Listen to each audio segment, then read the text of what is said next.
শহরের মাইয়া গো লাগে উড়াধুরা, তুমি কোন শহরের মাইয়া গো লাগে উড়াধুরা। গাইস ফাইনালি দেখে ফেললাম তুফান সিনেমা, চলেন রিভিউটা শেয়ার করি।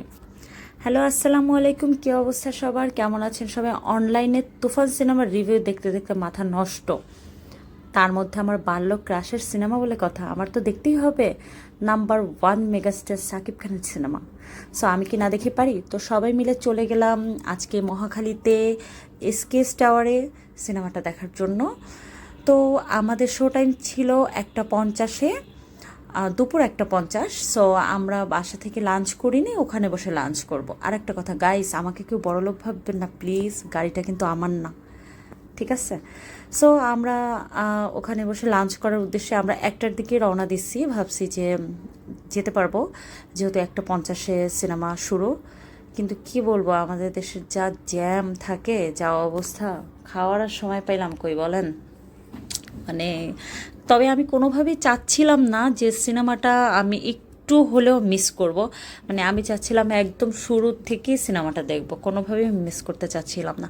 সো আমরা চলে গেলাম একদম উপরে টপ ফ্লোরে, যেখানে হচ্ছে রেস্টুরেন্টগুলো থাকে, ওখানে একটু খাবার অর্ডার দিলাম। তখন দেখলাম অলরেডি 1:40 বাজে। সো আমাদের আর খাওয়ার সময় হবে না, এটা বুঝতে পারলাম। তো চিন্তা করলাম ব্যাগের ভিতরে পার্সেল করে নিয়ে যাই, হয়তো বা ব্যাগের ভিতরে একটু চিকেন ফ্রাই নিলে তো কিছুই বলবে না, তাই না?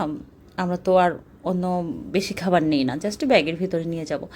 সো একটু কোক খেয়ে গলাটা ঠান্ডা করে চিন্তা করলাম খাবারটা পার্সেল করে নিয়ে যাব, হলে বসে খাবো।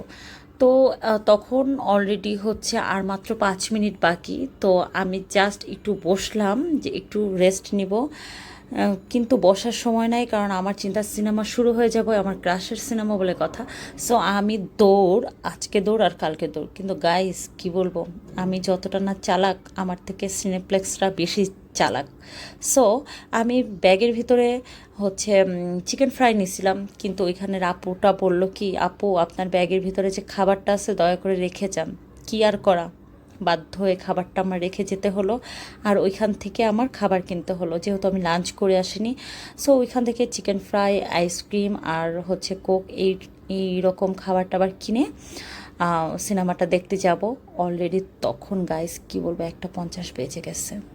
আর সিনেমার কথা কি বলবো, সিনেমার কথা বলবো সিনেমা হলে গিয়ে, চলেন সিনেমা হলে আগে যাই, ঠিক আছে? এই যে খাবার নেওয়ার জন্য ওয়েট করতেছি। আর একটা কথা বলি, এই সিনেমার পরিচালক হচ্ছে রায়হান রাফি, আমাদের জাতির দুলাভাই বলে কথা, তাই না? ভালো তো হতেই হবে, আর রায়হান রাফির মাথায় মাল আছে রে বটে। সো দেখেন, আমি তো অলরেডি শো শুরু হয়ে গেছে, আমি তো দৌড়াচ্ছি জাস্ট, খেয়ে না খেয়ে দৌড়। তো দৌড়ায় যাইয়ে দেখতেছি আমার নাম্বার 1 হিরো অলরেডি নাচ শুরু করে দিছে। আর একটা কথা কি বলবো, আমি ছোট শাকিব খানকে দেখে যত না ক্রাশ খাইছি, বড় পর্দায় শাকিব খানকে দেখে ডাবল ক্রাশ খাইছি। ক্রাশ খাইতেই হবে। আর একটা কথা বলি, শাকিব খানকে তার যে দুজন ওয়াইফ আছে, অপু বিশ্বাস, বুবলি, তাদের থেকে অনেক বেশি ছোট লাগছে, ঠিক আছে? মানে শাকিব খানের জাস্ট অভিনয় দুর্দান্ত। আমি বুঝি না একটা মানুষ কেমনে এত নিজেকে ভেঙে চুরে এরকম অভিনয় করতে পারে। জাস্ট আমি শাকিব খানের মনে হয় 100-র মধ্যে 90টা সিনেমাই দেখছি। সো এমন কোনো ক্যারেক্টার নাই যেটা শাকিব খান প্লে করতে পারে না, জাস্ট ওয়াও ওয়াও। আর ওইখানে আরেকজনের অভিনয় আমার খুব ভালো লাগছে, সেটা হচ্ছে গাজী রাকায়েতের। মানে আমি খুব ফ্যান হয়ে গেছি গাজী রাকায়েতের, অসম্ভব সুন্দর হয়েছে। আর গাইস আরেকটা কথা বলি, যারা লুতুপুতু টাইপ প্রেম পছন্দ করেন, ভালোবাসা পছন্দ করেন সিনেমার মধ্যে, তাদের কাছে অবশ্যই এই সিনেমাটা ভালো লাগবে না। এটা হচ্ছে সম্পূর্ণ অ্যাকশন টাইপের একটা মুভি। সো এই সিনেমাটার মধ্যে বেসিক্যালি দেখানো হয়েছে একটা মানুষ বাল্যকালে এক ধরনের কষ্ট পেলে, শকড খেলে, সে কোনো একটা সময় অপরাধ জগতে চলে গেলে তার ওই অপরাধটা এমন পর্যায়ে চলে যায়, তখন ওটাকে কেউ কন্ট্রোল করতে পারে না। আর এইটাই শাকিব খানের জীবনে হয়েছিল, যে ওর বাবাকে মেরে ফেলছিল কিছু লোক। তখন ও ওইটা দেখে ও জাস্ট মানে ও অন্যরকম হয়ে গেছে, এতটাই অপরাধ জগতে চলে গেছে যে ওকে রাষ্ট্র, তারপরে হচ্ছে জনগণ, আইন শৃঙ্খলা বাহিনী কেউই কোনোভাবেই কন্ট্রোল করতে পারছিল না, সব কন্ট্রোলের বাইরে চলে যাচ্ছিল। আমি বুঝি না এই সিনেমাটা নিয়ে কারা নেগেটিভ রিভিউ দেয় রে ভাই। তারা মনে হয় কি সিনেমার মধ্যে লুতুপুতু ওই টাইপের প্রেম পছন্দ করে, কিন্তু সিনেমাটা খুবই সুন্দর। আর সিনেমাটার মধ্যে শাকিব খান জাস্ট দুইটা ক্যারেক্টার প্লে করছে, কিন্তু দুইটা ক্যারেক্টারই এত অসাধারণ অভিনয় করছে না, জাস্ট ওয়াও। আপনারা সবাই ভাববেন না যে আমি সিনেমার কাহিনীটা ফ্ল্যাশ করে দিছি।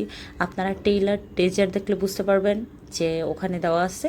সো আমি কিন্তু কিছুই ফ্ল্যাশ করিনি। আপনারা সবাই মিলে সিনেমা হলে গিয়ে সিনেমাটা দেখবেন, অবশ্যই ভালো লাগবে। আরেকটা জিনিস আমার খুব বেশি ভালো লাগছে, বাংলাদেশের জনগণ এত বেশি সবাই সিনেমা হলে সিনেমা দেখে না, এটা দেখেই শান্তি লাগে। কি বলবো গাইজ, খুবই ভালো লাগছে।